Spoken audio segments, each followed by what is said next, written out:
The richest man took a bite of fried noodles from a street vendor, and immediately sensed something unusual. The fragrance reminded him of his late wife. She was the only one who could make this flavor. When he was younger, he was busy with work, and his wife would make him a bowl of fried noodles every night. After finishing each bowl, he would encourage her to open a noodle stand. Curious, he asked the man where he had learned to make it. The man replied that his mother had taught him. The richest man quickly asked the man's mother's name. 20 years ago, the richest man decided to go abroad to work for a better life. Before leaving, he asked his eldest son to take good care of his mother and younger brother. 20 years later, the richest man had become a billionaire chairman and sent 200,000 yuan home every month for living expenses. However, his eldest son kept all the money for himself, lying that his father had already passed away. Not only did he refuse to pay for his younger brother's tuition, but he also kicked his sick mother and younger brother out of the house. As soon as they left, the richest man suddenly returned to the country. Seeing his father dressed in shabby clothes, the son assumed the company had gone bankrupt, but to find out how much money his father still had, he respectfully invited him back home. Once inside, the richest man asked about his wife and younger brother, and said that he had returned to spend his old age with his wife, fearing his father would find out the truth about his mother's situation and deprive him of his inheritance. The son lied, saying that his mother and younger brother had died in a car accident. Hearing this, the father was heartbroken. He asked to visit his wife's grave,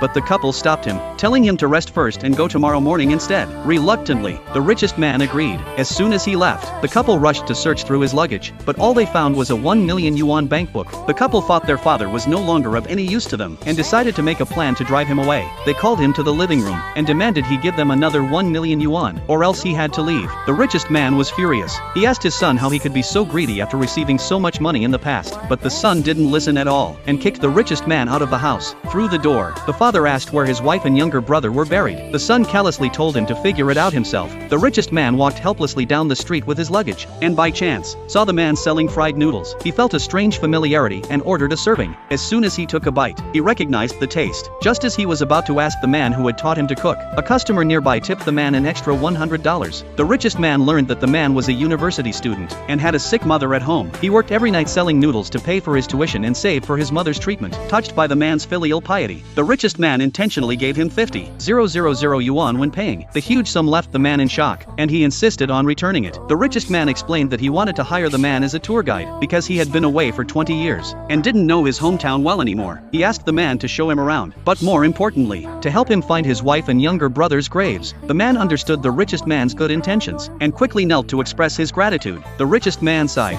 thinking his younger son should be about that age by now. Unknowingly, the man before him was actually his younger son. With the 50,000 yuan, the youngest son was able to get his mother's surgery. When the richest man returned to the stand again, the man excitedly said he wanted to repay the life-saving favor, but the richest man only wanted to find his wife's grave. When the man mentioned the location of the grave, the richest man immediately realized the man before him was his youngest son, who had grown up near the cemetery.